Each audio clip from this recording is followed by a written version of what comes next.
Now to this, thousands and more still under a boil order after E. coli was detected in some of the city's water supply.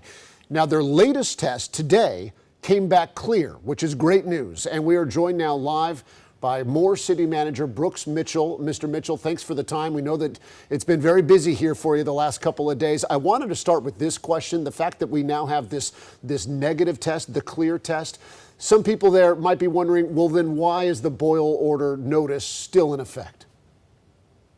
Well, for precautions, we need to get 2 clean tests. And so we need to go through another round of sampling that shows that that's clear. And then after that, we expect DEQ to remove the boil order.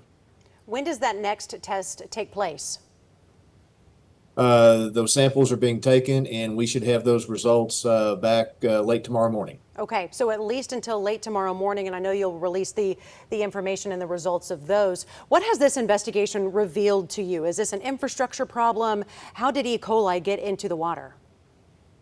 Well, we don't believe it's an infrastructure problem. There are so many ways E. coli can get into the water, so many different various methods, and unfortunately it's happened. We're taking steps to address it and clean out our system, and we'll look back after this and see if there's other ways we can improve.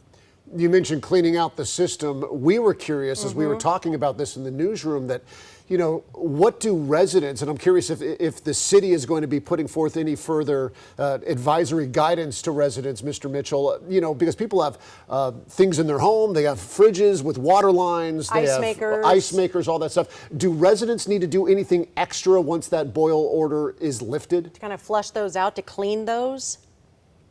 That's information we are gathering, and we will present that out to the residents once we have that information. We're trying to find that out ourselves. Okay, yeah, because you have, you have that water going through. We have also heard and seen a few comments from people saying that they're not feeling well. Of course, that could, you could think, well, maybe I'm not feeling well because of this. Right. Are you hearing of people who are having symptoms because of this, because of drinking that water? I have only heard of one case. Of one case, and is that person doing all right? Yes. Is it mostly just kind of stomach issues? Is that what the symptoms are with something like this? It was a diarrhea issue, but my understanding is they're doing much better. All right, that's good to hear. We know that this, obviously, it didn't impact the whole city. It's a section of the city. Are you able to tell us how many people, how many households were impacted by this boil order? Our estimate is about 15,000 people have been impacted. That's 15,000 people, not 15,000 homes?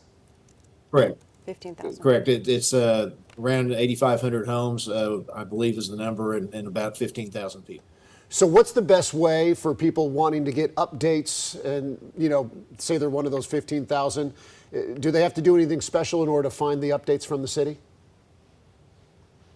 I'm sorry, there was some other noise that came over the no problem. Viewer. Repeat the question, please. Yeah, absolutely. For people wanting updates, what is the best place to get those updates as we move into tomorrow and the results of that next test? The best place is to go to our webpage, www.cityofmoore.com, or our Facebook page. We'll continue to post updates there as we get them. All right, the Moore City Manager Brooks Mitchell, we certainly appreciate your time. We know that you have a lot on your plate right now, and we are hoping for good news, that test tomorrow. Thank you again for joining us here at 4 o'clock. Thanks for having me. I appreciate it. Absolutely.